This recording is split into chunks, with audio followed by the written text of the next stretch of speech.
sábio vê não é a mesma árvore que o tolo vê.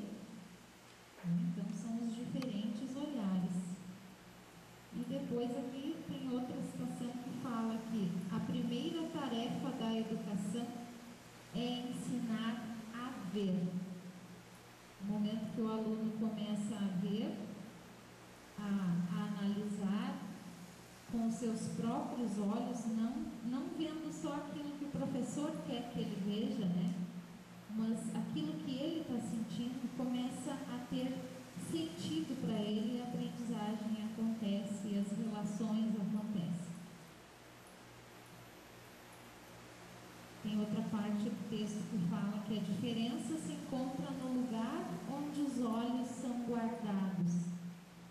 E depois fala aqui de uma caixa de ferramentas, né? Que a gente, né? Se os olhos estivessem numa caixa de ferramenta, eles seriam apenas uma ferramenta.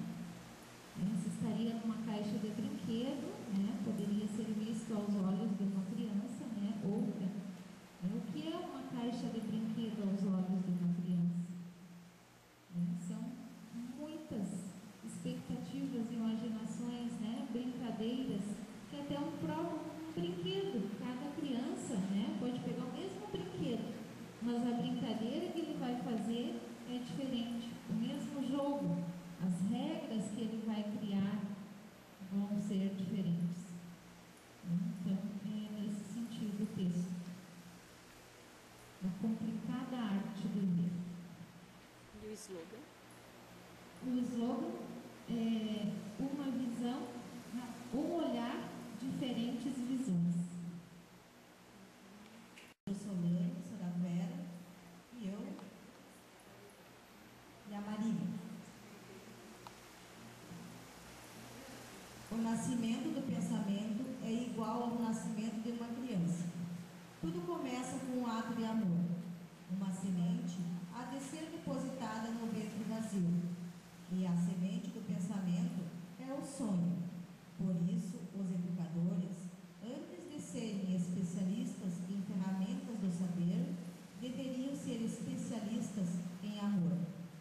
Intérpretes de sonhos, de Rubens Alves.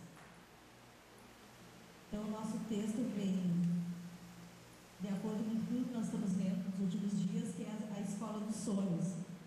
Até nós comentávamos ali entre as gurias, e eu e o Solane, a escola ideal, que muitas vezes ela está, aliás, muitas não, geralmente está só está no papel, mas na hora da prática não acontece. Até inclusive tem uma parte aqui que eu vou ler. Eu queria uma escola que desde cedo usasse materiais concretos para que vocês pudessem ir formando corretamente os conceitos matemáticos, os conceitos de números, as operações, usando palitos, tampinha, pedrinhas, só porcarias, fazendo vocês aprenderem brincando.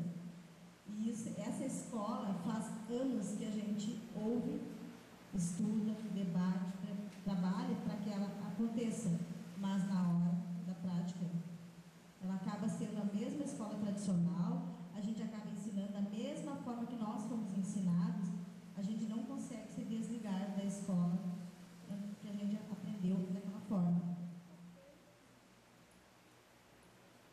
Porque gera um incômodo, né?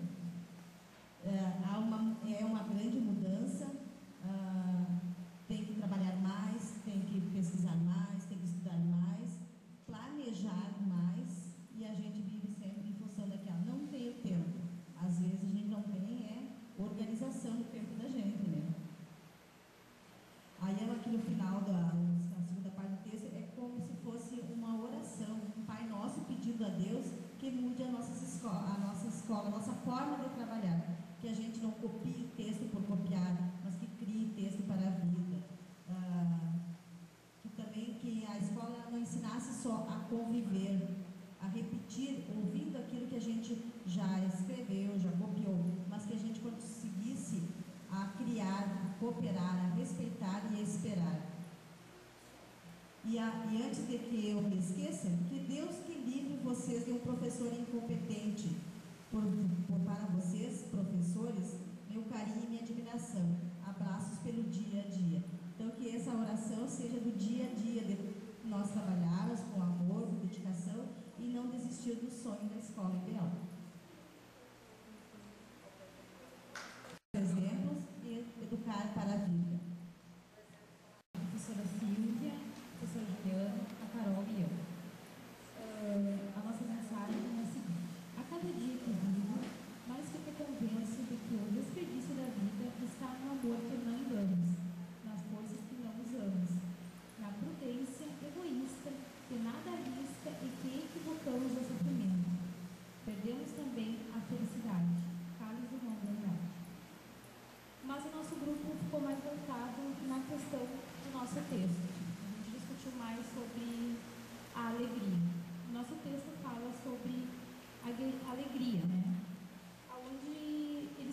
ser um cimento que asfixia essa terra, esse humus que ainda tem vida.